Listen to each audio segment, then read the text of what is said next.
Is it just me, or does summer always feel like ADHD chaos mode? 1 minute you're thriving, the next is 2 p.m., you're still in pajamas, and somehow watched 11 YouTube videos but answered 0 texts. If your structure vanished and your brain's gone foggy, you're not alone.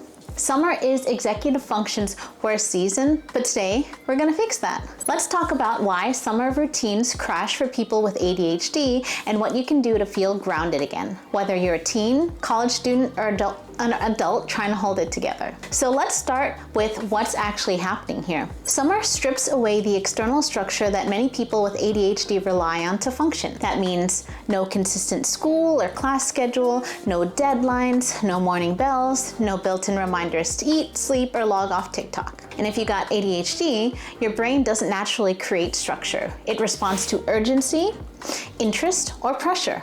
Take those away, and you might feel totally adrift. That's because ADHD affects executive functions, your brain's management system. We're talking about time management, planning, initiation, and self-monitoring.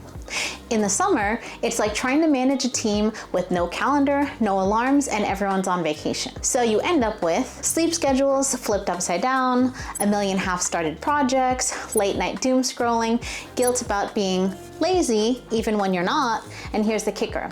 The less you feel in control, the more overwhelmed you get, which then makes it harder to get back on track. Now, this hits different groups in different ways. Teens and college students often spiral in summer.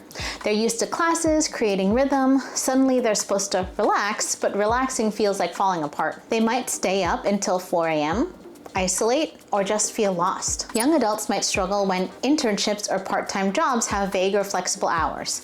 Without firm expectations, motivations tank. And adults, especially those working from home, might find that vacations, summer parenting demands, or disrupted routines knock everything off balance. So how can it affect mental health? This isn't just about productivity, it's also about mental health. When your ADHD symptoms spike in the summer, you might start feeling more depressed, anxious, guilty, lazy, or broken, even though none of that is true.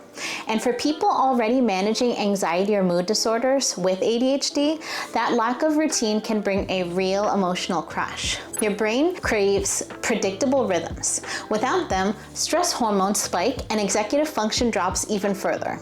It's a cycle. And that's why being intentional now matters. All right, so here's what can actually help. These are 5 ADHD-friendly ways to build summer structure without burnout. Number 1, create a loose skeleton routine. You don't need a packed schedule, but you do need anchors in your day. Pick 2 to 3 time points. A wake-up time, a midday break, an evening wind down. These help your brain know what comes next, even when the day's wide open. Number 2, use a visual schedule. Out of sight, out of mind, right? Use a whiteboard or wall calendar.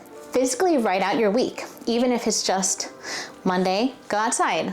Wednesday, laundry. Friday, video call your friend. Visual structure makes time feel more real and helps reduce overwhelm. Number 3, keep one streak habit. Choose one simple daily action like drinking water right before coffee, journaling 1 line at night, or getting sunlight before noon. Track it with an app or sticky notes. ADHD brains love streaks and visible wins. Number 4, use dopamine wisely. Don't go cold turkey on dopamine, redirect it. Make a morning hype playlist. Set timers in a fun voice. Use a reward system.